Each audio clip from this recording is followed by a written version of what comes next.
Israel का नाम लेती है वोट के लिए, पाकिस्तान का नाम लेती है वोट के लिए, हिंदू मुसलमान करती है वोट के लिए, हनुमान जी को दलित बना देती है वोट के लिए। परिवारवाद है कहीं क्यों? ये केवल वोट के लिए। आदरणीय प्रधानमंत्री जी कहते हैं कि सबका साथ, सबका विकास, सबका अधिकार। बेरोजगारी तराई तराई है, वो कोरोना नोटबंदी से परेशान, कोरोना से परेशान, इनके महंगाई से परेशान। वोट लेना है तो 5 किलो राशन। देखिए, मणिपुर जला, 700 किसान मर गए, राष्ट्रीय महिला पहलवानों को जंतर मंतर पे घसीटा गया, उनको पीटा गया, लेकिन आदरणीय हमारे प्रधानमंत्री जी ना ट्वीट करते हैं और ना ही उस पे शोक व्यक्त करते हैं। मणिपुर की घटना देश नहीं पूरा दुनिया देखा और दुनिया देख के त्राह त्राह होने लगा। उस तरह से आतंकवादियों का पाकिस्तान में नहीं हमला होता जिस तरह से चीन में हुआ। इसलिए आदरणीय प्रधानमंत्री जी ट्वीट नहीं किए कि उससे वोट नहीं लेना है, उससे उनका फायदा नहीं होने वाला है, उनको केवल सत्ता के चाहिए। भारतीय जनता पार्टी केवल सत्ता के लिए राजनीति करती है। राम का नाम लेती है वोट के लिए, इजराइल का नाम लेती है वोट के लिए, पाकिस्तान का नाम लेती है वोट के लिए, हिंदू मुसलमान करती है वोट के लिए, हनुमान जी को दलित बना देती है वोट के लिए।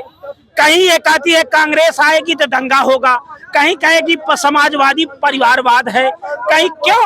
ये केवल वोट के लिए। आदरणीय प्रधानमंत्री जी कहते हैं कि सबका साथ, सबका विकास, सबका अधिकार। ये इजराइल के साथ जो आप जाने की बात इन्होंने किया, इसकी हम घोर निंदा करते हैं।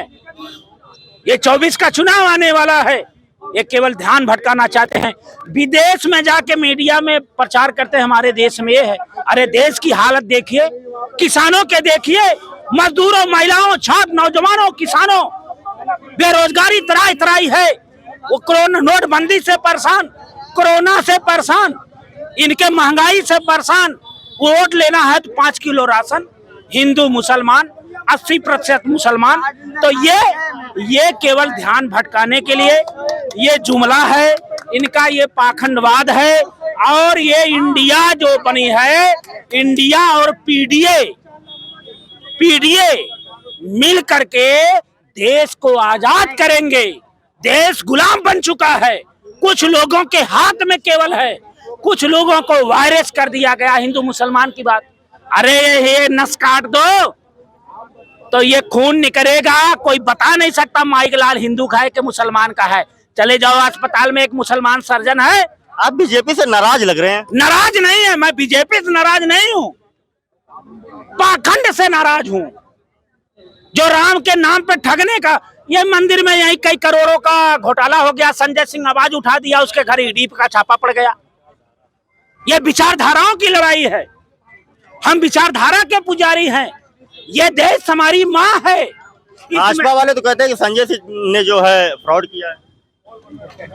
अरे वो तो कहते ही है कि सब लोगों ने देश से फ्रॉड किया है। ये बताइए वो फ्रॉड किया है और अडानी क्या किए हैं, विजय माल्या क्या किया है? और उनके सांसद जो बोलते हैं, अभी संसद में संसद चल रहा था, ऐसा शब्द बोल दिए कि उनको निलंबित नहीं किया गया, संजय सिंह को कर दिया गया। तो ये देश पूरे खतरे में है। पत्रकार बंधुओं के ऊपर भी खतरा है। आप जिस तरह से हमसे सवाल पूछ लेंगे, सत्ता शासन में नहीं करेंगे, क्योंकि ये माहौल बना दिया गया है। यही लखनऊ में पत्रकारों के घर पे ईडी का छापा पड़ा, कुछ नहीं मिला। आप ये देश का ध्यान भटकाने के लिए आप 5 राज्य के चुनाव में भाजपा घबराई हुई है। इंडिया गठबंधन जब से बना है, इंडिया का जब से इंडिया का नाम पड़ा है, तब से भारतीय जनता पार्टी घबराई हुई है। अनाप शनाप काम करने का काम करते, कहीं ईडी का छापा, कहीं इजराइल का नाम, कहीं चीन का नाम क्यों नहीं लेते? पाकिस्तान का नाम बड़े आराम से ले लेंगे। आपको हम बता दें, आज श्रद्धेय नेताजी माननीय मुलायम सिंह जी की प्रथम पुण्यतिथि, हम उनको सशक्त नमन करते हैं। उन्होंने कहा था कि हमारा दुश्मन पाकिस्तान नहीं है, हमारा दुश्मन चीन है। अब आज वो प्रत्यक्ष में सामने है। हमारा सवाल ये है, फिलहाल आप मुद्दे से भटक गए। हमारा सवाल ये है कि प्रधानमंत्री नरेंद्र मोदी इजराइल का समर्थन दिए, इजराइल को समर्थन दिए, भारत का नागरिक किसके साथ है, इजराइल के साथ या फिलिस्तीन के साथ? देखिए, भारत का नागरिक सत्य के साथ है, जो सत्य पे है उसके साथ है। सत्य में कौन है? अब सुनिए, इजराइल है या फिलिस्तीन? ये देखिए, ये हम भी नहीं कर सकते, वो तो प्रधानमंत्री हैं, इजराइल के लिए ट्वीट कर दिए। मेरा सवाल है कि हमारा घर जल रहा है, हमारे हिंदुस्तान में खुदागिरी युद्ध छिड़ा हुआ है, उत्तर प्रदेश में नरसंहार हो रहा है, मणिपुर जल रहा है, तो आदरणीय प्रधानमंत्री जी इस पे किसके साथ हैं? जनता ये जानना चाह रही है।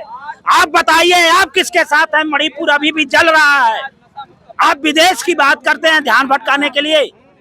हम अपने देश की जनता ये कह रही है कि हमारे भारत का निर्माण कब होगा, गरीबों को शिक्षा कब मिलेगी, उनको दवा कब मिलेगी, नौकरी कब मिलेगी। आज ये सवाल है राजनीतिक पार्टियों का, ये है कि आपने उस समय वादा करके आपने वोट लिया था, सत्ता में गए थे, तो आज आओ, आप ताल ठोक कर काम पर वोट लो कि हमने इतने करोड़ का नौकरी दिया, हमने ये विकास किया, हमने ये बेरोजगारी दूर किया, हमने इतना अस्पताल बनाया। इस पे बात क्यों नहीं हो रही? बहुत हुई महंगाई की मार, अब की बार मोदी सरकार पर ही तो इन्होंने सरकार बनाया था, आप कैसे कह सकते हैं कि काम नहीं किया?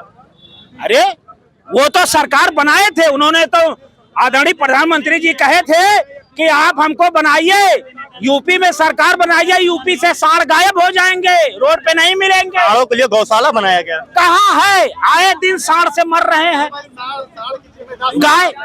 अरे मोदी जी ने वादा किया था,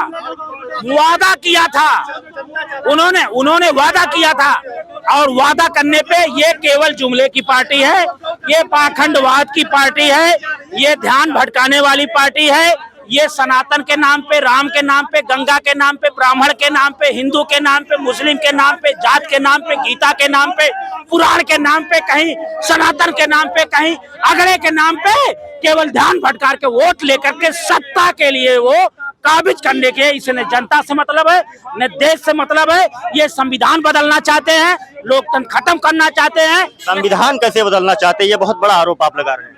अरे मैं नहीं, पूरा देश लगा रहा है, क्यों नहीं बदल रहा ये बताइए।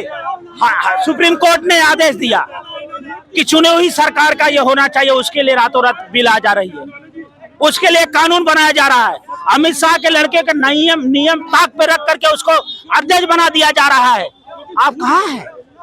इस देश में क्या नहीं हो रहा है? जो उनका है, भ्रष्टाचार के नाम पे संजय सिंह को जेल भेज दिया जा रहा है, ईडी से पूछताछ हो जा रही है, और वही अजीत पवार को डिप्टी सीएम बना दिया जा रहा है। ये क्या है? ये है क्या? इसलिए आप यह देख लीजिए, दलितों को, पिछड़ों को, गरीबों को, पिछड़ों को ये केवल भरमाने का काम किए। अब ये लोग जान गया है। उत्तर प्रदेश से आदरणीय अखिलेश यादव जी के नेतृत्व में, आपको मैं बता दूं, यहाँ से भाजपा का सफाया होगा और समाजवाद का झंडा दिल्ली में फहराएगा।